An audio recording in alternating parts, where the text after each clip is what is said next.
Assalamualaikum warahmatullahi wabarakatuh. Selamat pagi adik-adik semuanya. Bagaimana nih kabarnya hari ini? Semoga tetap dalam keadaan yang sehat dan terus bersemangat. Nah, minggu kemarin kita sudah belajar tentang molekul yang mendasari pewarisan sifat. Dan minggu ini kita akan belajar tentang hukum pewarisan sifat. Jadi, seperti biasa, sebelum mulai pelajaran, kalian siapkan buku catatan dan alat tulis. Kalian catat nih pembelajaran hari ini, dan di akhir video, Ibu akan menginformasikan terkait tugas yang perlu kalian kerjakan. Adapun tujuan pembelajaran kita pada hari ini yang pertama adalah menjelaskan hukum pewarisan sifat atau hukum Mendel. Yang kedua, menentukan hasil persilangan monohibrid. Yang ketiga, menentukan hasil persilangan dihibrid. Dan yang keempat, menerapkan hukum Mendel pada pewarisan sifat makhluk hidup. Sebelumnya saya mau cerita nih, dulu saya pernah punya hewan peliharaan kucing seperti gambar ini. Coba deh kalian amati. Nah, di sana itu ada satu induk betina yang sedang menyusui 4 anak, di mana ada 3 yang berwarna putih dan 1 berwarna hitam. Saya dulu bertanya-tanya, kenapa ya kok ada warna hitam? Kok cuma 1 ya? Nah, mungkin di antara kalian ada yang menjawab, ya karena induk jantannya warna hitam, Bu. Ya benar, karena induk jantannya warna hitam. Tapi kenapa kok cuma 1? Kenapa enggak hitamnya ada 3 atau ada 2, sedangkan putihnya ada 2 atau ada 1? Nah, itu yang menjadi pertanyaan ibu waktu itu. Nah, coba kira-kira kenapa? Nah, untuk menjawabnya, kita akan belajar tentang hukum pewarisan sifat atau hukum Mendel ini. Sebelumnya, saya mau memperkenalkan kalian dulu kepada seorang ilmuwan yang bernama Gregor Mendel. Siapa sih Gregor Mendel itu? Nah, Gregor Mendel merupakan peneliti pertama yang mengkaji terkait pewarisan sifat, di mana dia melakukan penelitian dengan menyilangkan tanaman kacang kapri dengan alasan kacang kapri itu bisa melakukan penyerbukan sendiri, bisa melakukan penyerbukan silang, memiliki siklus hidup yang pendek, dan juga memiliki keturunan yang banyak.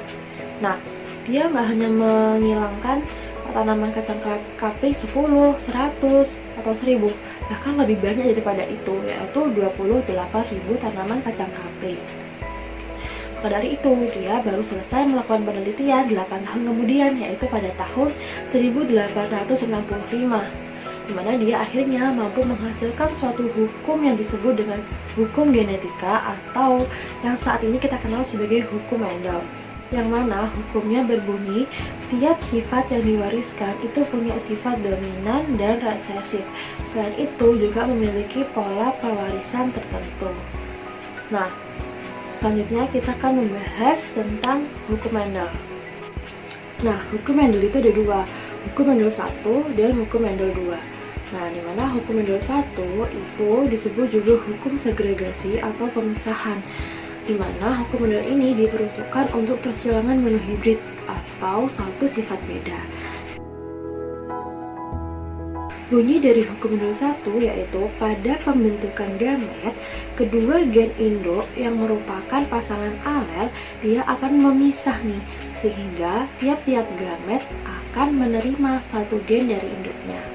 Sedangkan hukum Mendel 2 atau disebut dengan hukum asortasi atau juga berpasangan secara bebas, di mana hukum Mendel 2 ini diperuntukkan untuk persilangan dihibrid atau 2 sifat beda, di mana bunyi dari hukum Mendel 2 ini, setiap gen dalam gamet akan bergabung secara bebas saat pembentukan individu baru. Nah, sebelum kita belajar lebih jauh tentang hukum pewarisan sifat, kita harus mengetahui istilah-istilah penting yang ada dalam hukum pewarisan sifat. Yang pertama, gamet atau sel kelamin. Yang kedua, varietal yang dilambangkan dengan huruf P yang berarti induk. Yang ketiga, F1 atau filiah 1, yaitu keturunan 1, F2 atau keturunan 2. Kemudian ada homozigot yang biasanya disimbolkan dengan misalkan huruf D besar atau D kecil yang artinya bersifat dominan atau resesif. Kemudian ada heterozigot atau intermediate yang biasanya disimbolkan dengan 2 gen yang berbeda, misalkan D besar dan D kecil, yang artinya adalah kombinasi dari gen dominan dan gen resesif. Kemudian ada fenotip yang artinya adalah ekspresi gen yang langsung bisa diamati. Sedangkan Genotip merupakan susunan alel yang mendasari munculnya suatu sifat yang bisa diamati oleh mata. Nah, adik-adik, hukum pewarisan sifat itu ada dua, persilangan dihibrid dan persilangan monohibrid. Nah, kita bahas persilangan monohibrid dulu ya. Nah, persilangan monohibrid atau kita ketahui adalah persilangan dengan satu sifat beda yang dimiliki setiap induk. Nah, dimana ada sifat yang dominan atau sifat yang menutupi yang biasanya disimbolkan dengan huruf kapital, sedangkan ada juga sifat resesif atau sifat yang ditutupi yang mana biasanya dilambangkan dengan huruf kecil. Oke, kita bahas ya, contohnya seperti apa sih?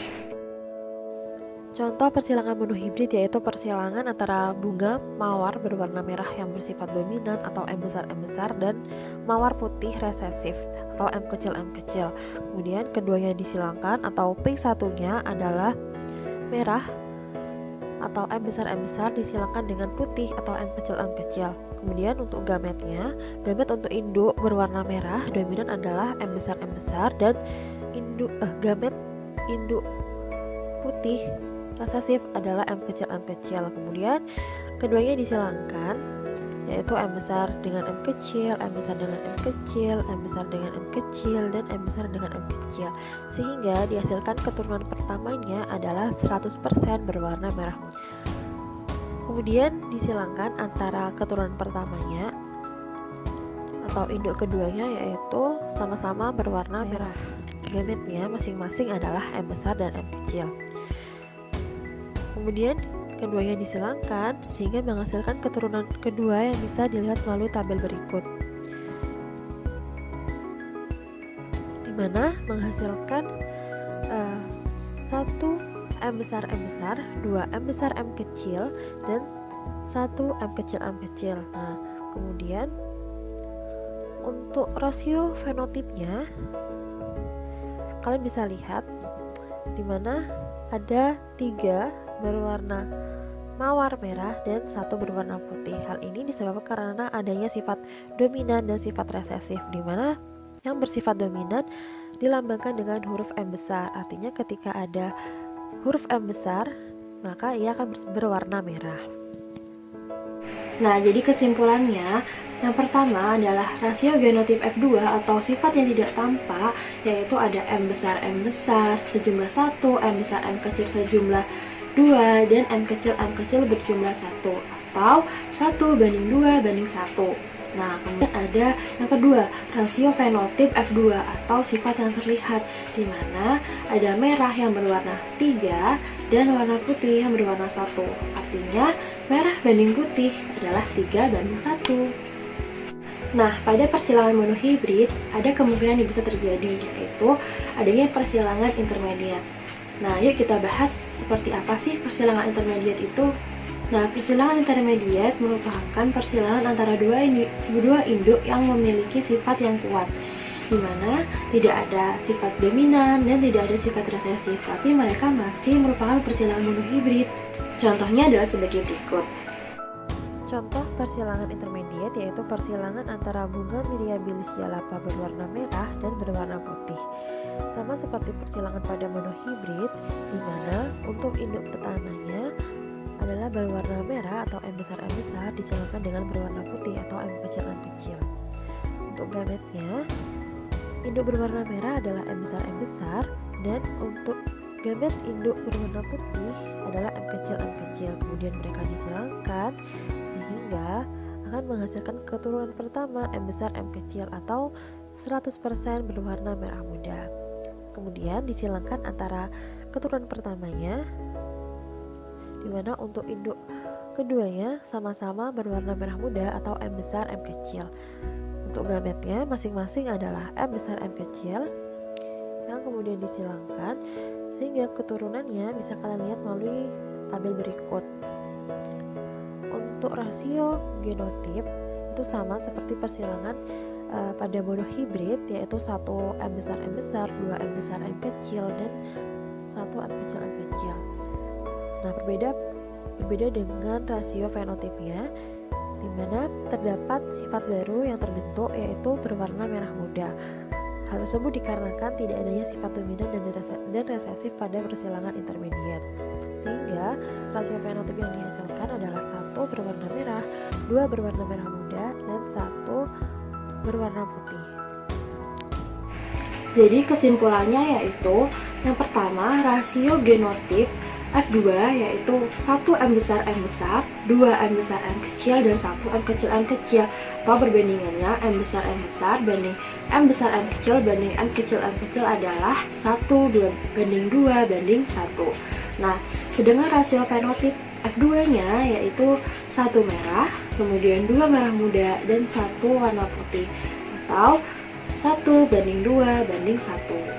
Yang kedua yaitu persilangan dihibrid atau persilangan dengan dua sifat beda. Nah, dimana di persilangan dihibrid ini juga ada sifat dominan dan sifat resesif seperti di persilangan monohibrid. Oke, kita lihat ya contohnya seperti apa sih. Contoh persilangan dihibrid yaitu persilangan antara kacang ercis berbiji bulat berwarna kuning yang bersifat dominan dengan kacang ercis berbiji kusut berwarna hijau yang bersifat resesif. Kemudian keduanya saling disilangkan di mana induk pertamanya yaitu bulat kuning atau B besar, K besar karena bersifat dominan disilangkan dengan biji kisut berwarna hijau atau B kecil, K kecil karena bersifat resesif. Kemudian gametnya untuk induk bulat kuning adalah B besar, K besar yang bersifat dominan. Dan gamet untuk induk kisut hijau yang bersifat resesif adalah B kecil, K kecil. Kemudian disilangkan akan menghasilkan keturunan pertamanya adalah B besar, B kecil, K besar, K kecil atau bulat kuning 100%.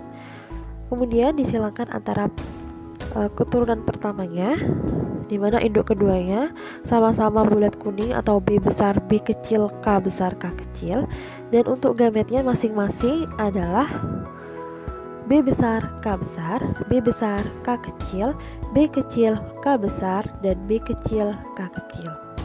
Kemudian untuk keturunan keduanya bisa dilihat melalui tabel berikut, di mana pada gamet keturunan kedua kalian masukkan ke tabel berwarna merah muda, kemudian saling disilangkan antara baris dan kolom sehingga dihasilkan genotip sebagai berikut. Nah, untuk mengetahui fenotipnya, kalian lihat yang bersifat dominan itu siapa, yaitu bulat kuning atau B besar, K besar, sehingga kalian identifikasi mana di antara genotip tadi tersebut yang terdapat huruf B besar dan K besar, maka dia memiliki sifat bulat kuning. Begitu dengan seterusnya. Nah, jadi kesimpulannya rasio fenotip F2 dari persilangan dihibrid contoh tersebut adalah terdapat bulat kuning berjumlah 9, bulat hijau berjumlah 3, kisut kuning berjumlah 3, dan kisut hijau berjumlah 1. Atau perbandingannya 9, 3 banding 3 banding 1. Baik adik-adik, mungkin itu saja yang dapat saya sampaikan. Kurang lebihnya saya mohon maaf. Jika ada pertanyaan silahkan kalian tanyakan di WA grup kelas.